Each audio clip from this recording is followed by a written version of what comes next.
So here's the truth about being a visibility specialist.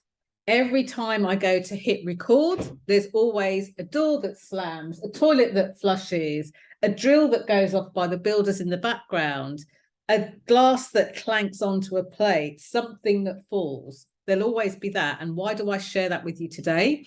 Because this is the next installment of the journey from the social media stuff.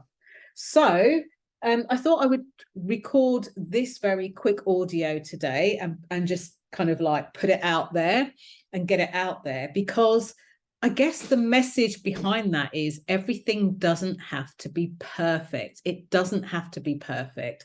In order for you to show up, in order for people to see you, hear you, know more about what you do, things do not have to be perfect.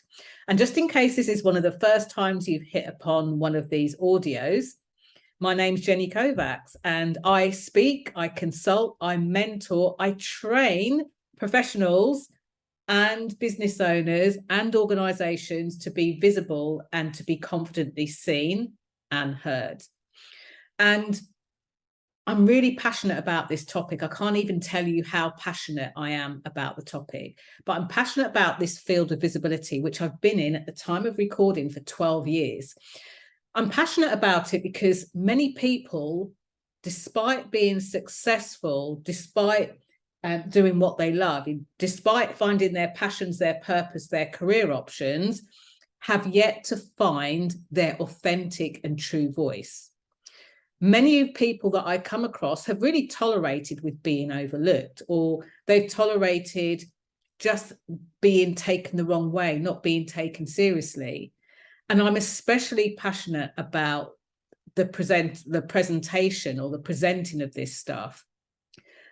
Here's why. They come in many forms. You might be presenting to somebody, you might be presenting to sell something, you might be giving a talk or a speech, you might be taking a telephone call or making a telephone call. You might be in sales and, giving sales pitches. I've worked with very many senior sales managers, as well as sales staff and teams and groups over the years. The other thing that gets overlooked are social situations, and especially given the last few years we've had, some of us have had our social skills blunted a little bit, getting back out there in the world, talking to people, mixing with people. How do we feel about that? How do we act? What do we say?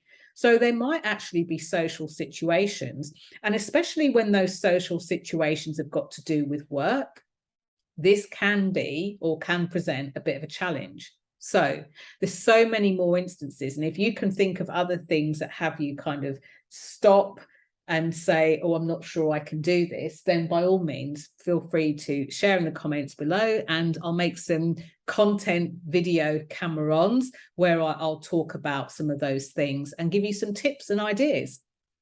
Anyway, we are talking about really influential interactions here on YouTube in this series.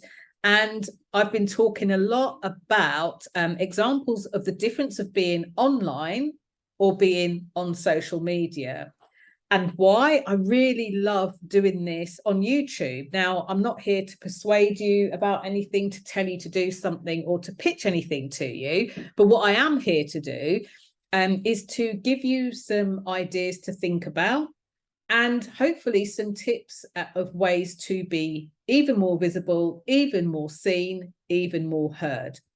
So in the last video, we covered things about being locked out, building on something you don't own, the difference between being seen and heard in 2021 and 2022 as we've moved through the pandemic, and the pay to play, the digital slot machines. I've also talked about and asked you a question about the actual return on investment and monetizing, especially if you have a business.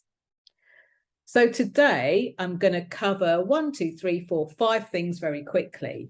Here are some of the things that people get nervous about, get worried about when it comes to being on social media and online. One of the things that people worry about are, like, they come from sometimes their preconceived ideas of what they believe to be true. Sometimes they come from a place of desire, like what are their deepest desires? What are the things that you found yourself saying, I really want this? And sometimes you don't say it out loud. And sometimes, especially when it comes to visibility and putting yourself out there and raising your profile, it can come from our deepest fears. So let's talk about these 5 things and give you some information on that. So the first thing is paying to be seen. From a belief standpoint, some people believe their business isn't big enough, famous enough, the work they do isn't known enough, they're not known enough to be able to pay to be seen. And that is just a belief. You get to do what you get to do. Now, the thing on social media seems to be that if you want more people to know about your work, more people to know about what you do, it's likely that there'll come a time or a point where you'll need to put it into an ad, you know, whether it's Facebook or YouTube or LinkedIn or somewhere else, you know, Instagram, Twitter, Pinterest, you know, wherever you are. So if you believe that that's believe it to be true, that it has to be a problem, it will feel like a problem. At every turn, things will feel right. So why not get used to, before you start paying for the advertising, why not get used to sharpening that tool that is your voice, like learning more about yourself and your business, of how you want to be seen, and putting it out there. And by the time it comes to paying for it, you'll feel so much better, so much comfortable, so much more ready to do it. The second thing that a lot of people tell me about is creating content. Now, it's interesting. People normally fall in 2 camps here. And creating content is either something that people absolutely love. Sometimes they loathe it. They don't know what to create, what to put out there, what's going to be interesting, what's going to be boring. Is it too basic? Is it too advanced? People get it? Will they want it? Will they buy it? Will they know what I do? You know what? All of that may be true. But here's where I want you to flip the switch and go into what your deepest desires are. By sharing that content, what is it that you desire to have for your business? What is it that you desire to have with what you do? And work towards that instead. Now, I would say write this down, because when times feel tough and things feel scary, you'll always have that to refer to. And it's almost like guiding you back in the right direction. Imagine you're walking around with a blindfold and you're kind of spinning around, not really sure of which direction that you're going to go into, but you're spinning and you're spinning and you're spinning.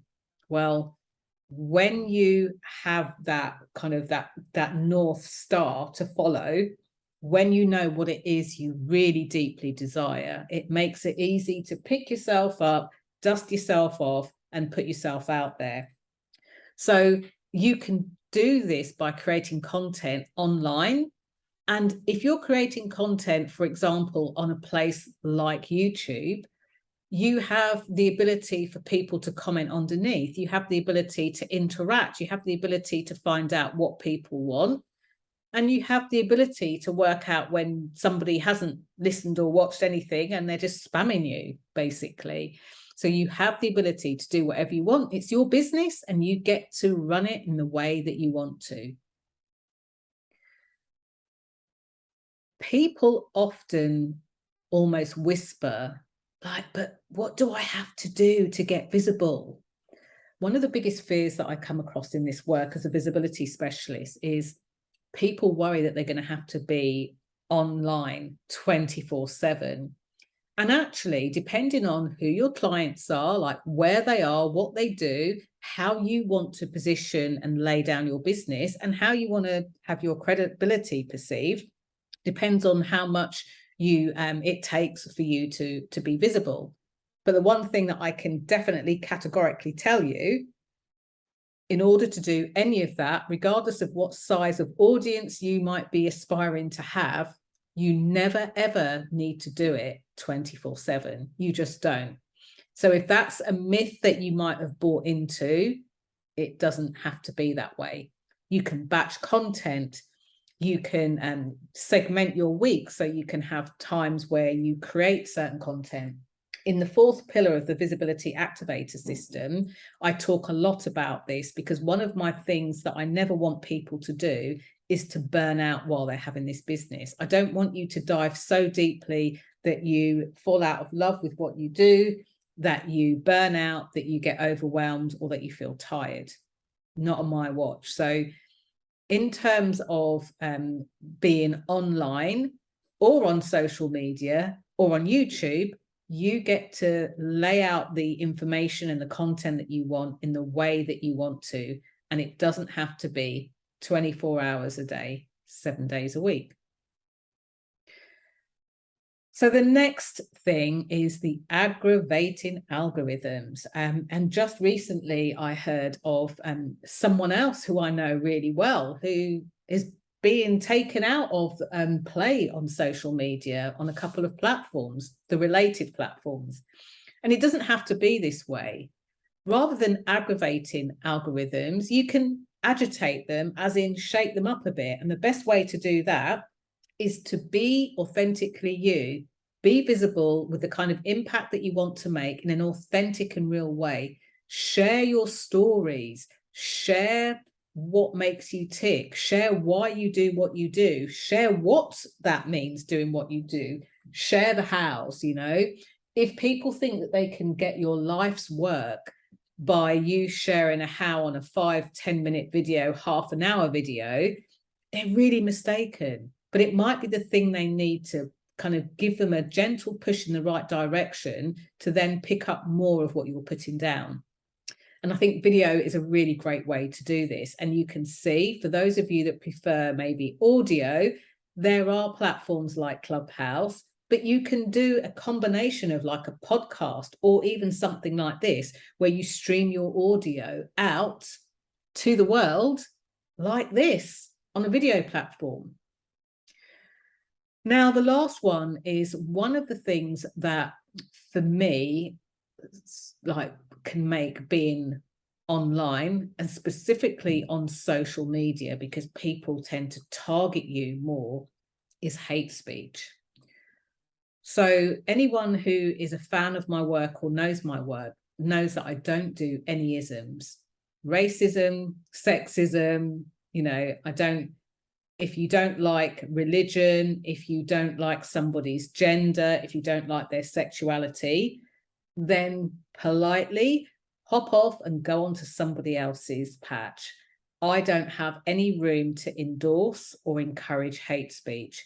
And because of that, I will never, ever teach you the kind of visibility that has you trying to get somebody to kind of take a bait, to agitate somebody, to aggravate them, to just, as we say in the UK, get a rise out of them. That is not visibility. That's just being antagonistic, and it's being an idiot. Hate speech, there's a second piece of visibility that I want to talk about.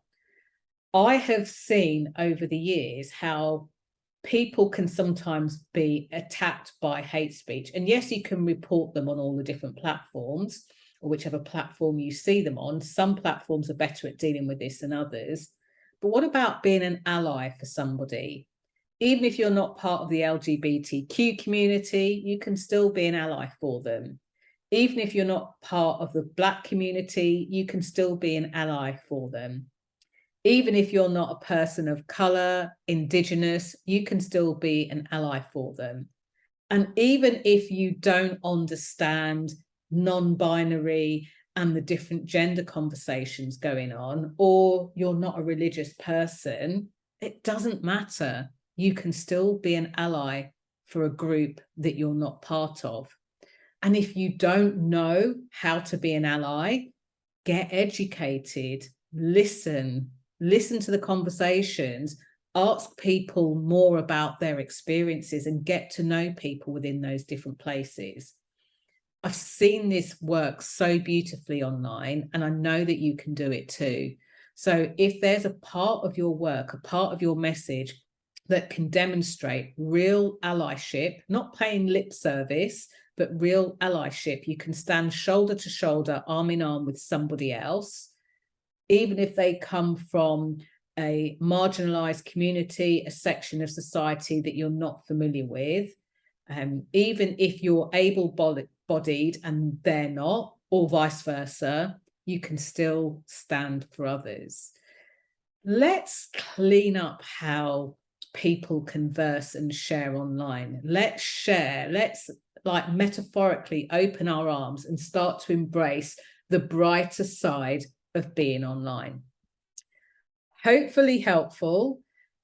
On the next thing, I'm going to talk about business planning, other ways, which are always your way, and wading through the mire. I'll tell you more about that on the next audio. Bye for now.